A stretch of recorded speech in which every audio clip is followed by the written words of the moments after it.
Nice. Nice. Nice. Nice. It's the sex number episode. It's the sex number, baby. 69. We did it. And not only did we do the sex number, we also have it on a very auspicious day. Are you ready? What day is it, though, man? What day is it?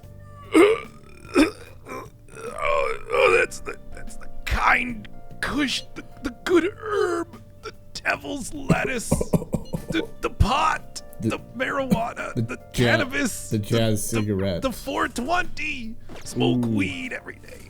I'm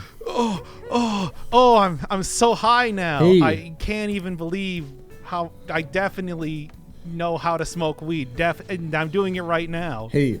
In honor of the 420. Do you have the weed? Are you eating the weed as well? Hey, I will be. You injected your weed needle yet? When you pass that spliff over here, bro. Oh, let me throw it on the left-hand side. Here's the doobie, my brother. Ooh, damn. Ooh. We're back in the 1970s now. The bud is loud nice. Bong noise. Mm-hmm. Did you already say ganja? What? Did you already say ganja in your original shtick? No. Oh, yes. Do you know how many thousands of names for marijuana there are? Mm-hmm. There's Mary Jane from that song from Boston, More Than a Feeling. From that boss. Well, yes. wait, no, that actually is Marriott. Never mind. Well, forget that. You know, Smoking is actually 4 minutes and 20 seconds long on the album. Did not know that. Smoke weed every day, my bro. Did you know that the song Lucy in the Sky with Diamonds by the Beatles is actually about smoking weed every day? Oh, that would explain why they had the D-O-double-G on there. Yeah, that's right. Like maybe 30 to 40 years before he was born. Mm-hmm. It was an artful usage of a spirit box. Mm-hmm. I gotta say, my give me 1 second. I'm coming down. I gotta make sure that I keep this sweet high up. What else do you call highs? What else do you call highs? Come on. We're trying to flex our knowledge of Mary Jane. Look, man. Look, I'm gonna cut this out of the episode. We gotta talk about how cool weed is, so people think we're cool. What? How else do you say high? Just blasted, blotto, stoned. Yeah, yeah. I gotta keep being stoned, my dude. These eyes gotta be glazed like donuts. Ooh, oh yeah. I really don't know enough. That's the tasty kind herb, my dude. Ooh, yeah. Well, I don't know anything about drugs or sex. I'm just gonna look. I don't know anything about drugs or sex either. I don't.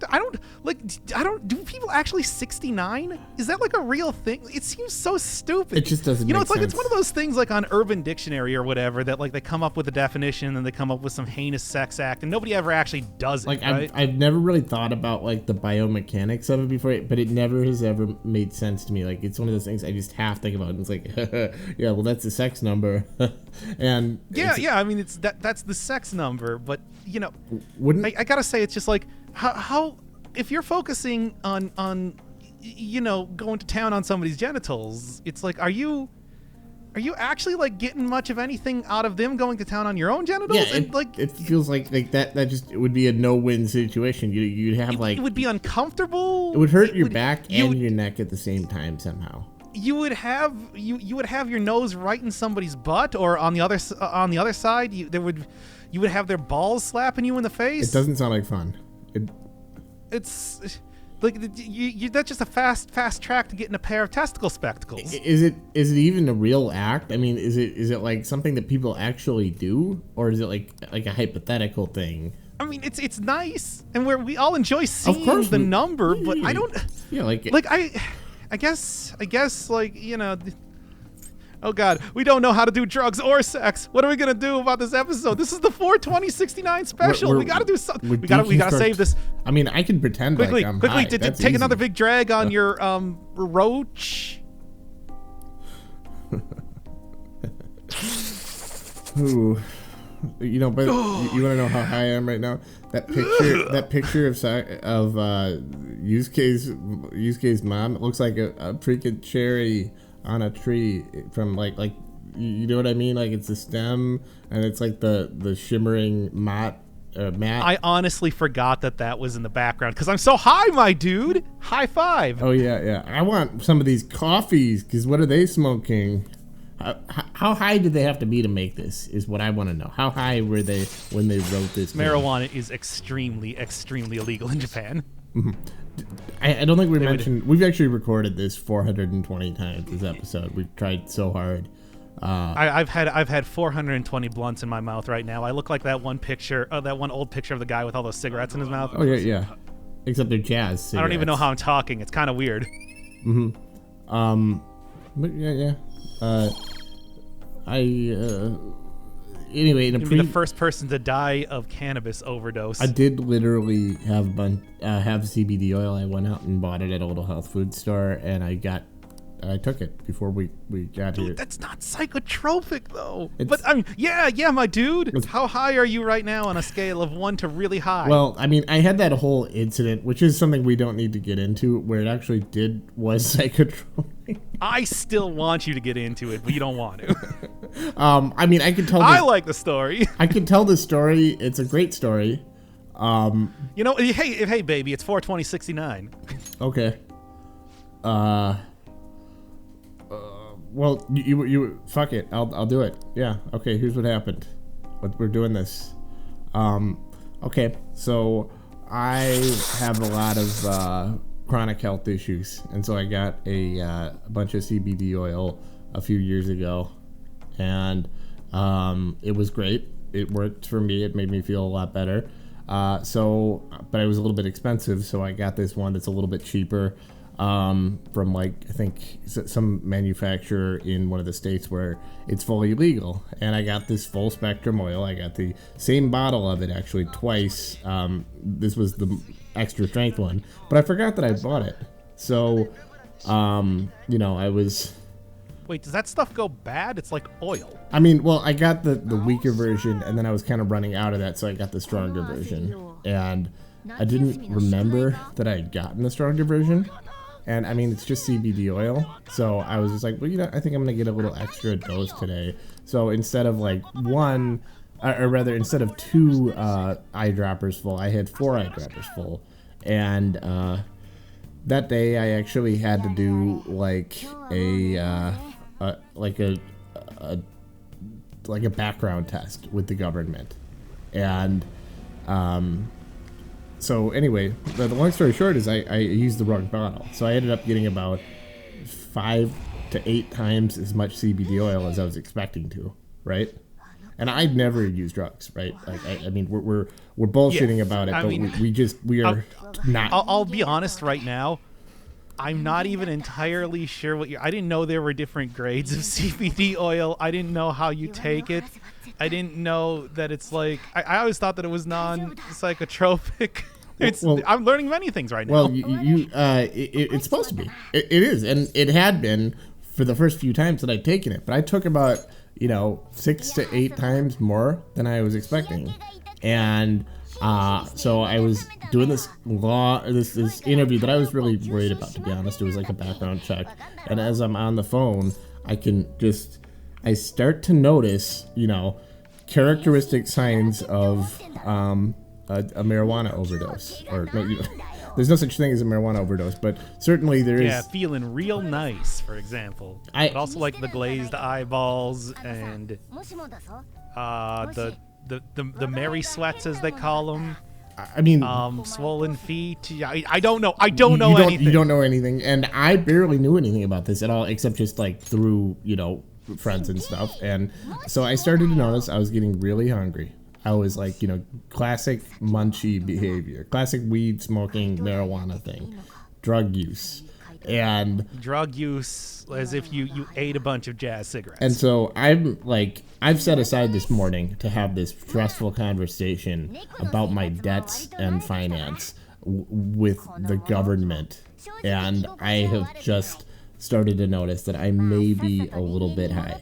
And by a little bit high, I mean, it wasn't really that bad at first, but I definitely was getting the munchies. I just wanted so badly. So the munchies, usually people just say that it's a generic desire to eat, like you're just really hungry. But that's not craving, but a hunger. But I found out that that's not really true. It's more like you have it's almost like a primal, visceral desire to just chomp down on some chips, like chomp down on some chewy, crunchy food. You almost, it's like a skeletal thing. Interesting. The muscles in your jaw, you want to exercise them. It's like almost like teething for your jaw. It's the weirdest sensation. And I'm like having this suddenly, and I'm also having this. That sounds more like you had ecstasy or something. Yeah, and it's like kind of. I mean, we'll get to that later, but it wasn't ecstasy. But wait, what? Reality was not fading away. In fact, it felt very much like I was way too in tune with reality. You know what I mean? Like just a little bit. Ecstasy is actually 718. Like not 420. I'm just a little bit too on the nose with how I'm interacting with reality. It feels like, okay, you know what? I really feel my muscles and skeleton a lot more vividly than I normally do. It was too real, I guess you could say. And so I have this conversation. It turns out the government conversation was actually really innocuous. They just needed to like circle back with me. Oh, you look like you were at technical college for a semester.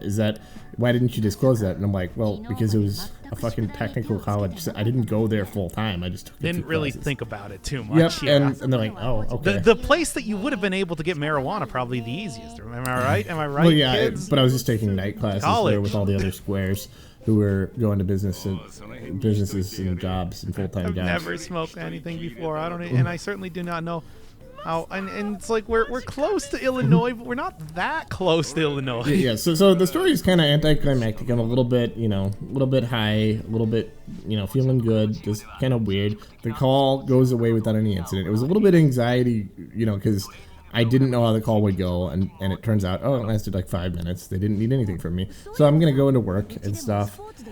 So then I go, I'm like, okay, well, you know what? I don't need to be in to work until 11. I took time off to do this, to take this interview. So I'm just going to take my time. I'm going to take my, I'm going to take a little shower, take a long shower, actually. Get myself feeling good.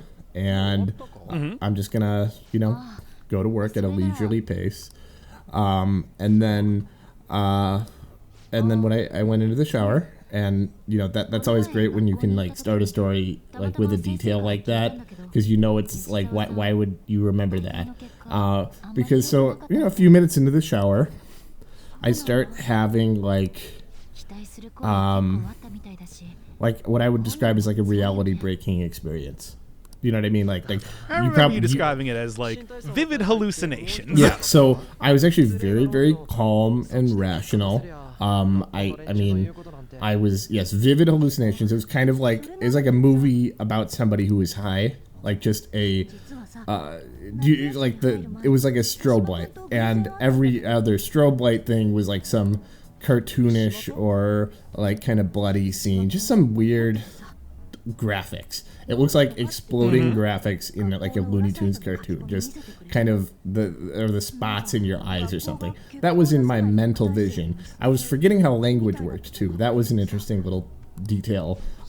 Just kind of like yes, complete disassociation from reality, or nope. Ego death. What is that thing called? I think it might be ego death, but I mean, it wasn't like I was losing track of reality. I was losing track of the basic kind of relationship between concepts. I was losing track of just I was remembering things when I was like 5, remembering how I learned words like sit and stand. Oh, in Jungian psychology, the synonymous term psychic death is used. Oh, that's actually persona, apropos. Yeah, persona related. But so anyway, I'm in the shower, and now? This is just hitting me all like a ton of bricks, and I just I'm sitting down in the shower, just because I was like, I don't want to be standing up, and I'm just like, there's this words are kind of like jumping into my view, like just like block letters in my vision, and I'm seeing the words and stuff, and I see the word stroke, and I'm like, stroke, and yes, stroke. I'm having a stroke. I I am having a stroke. And so, Yes. uh, And that is maybe, and I mean, remember, you're in the shower the entire time. and Which I think is maybe the most interesting part of that. yes, and so I have a family history of stroke, and I do not want to be having a stroke and then nobody finding me, right? Because I am, as much as I am having this reality breaking experience, this awesome, like, what is language, man? What's going on? What the hell is happening? They call them fingers, but I've never seen them fing. Yeah, and I'm just like, I don't know what you just said right now, but I'm just going to ignore it. So I'm just like, I probably should go outside and get to a hospital. I need to get my phone and call 911, and I need to get outside so I'm not locked in my apartment when the paramedics arrive. And so I'm kind of thinking this in this weird, like, abstract space of thought. Not without language, because you forgot how to do that.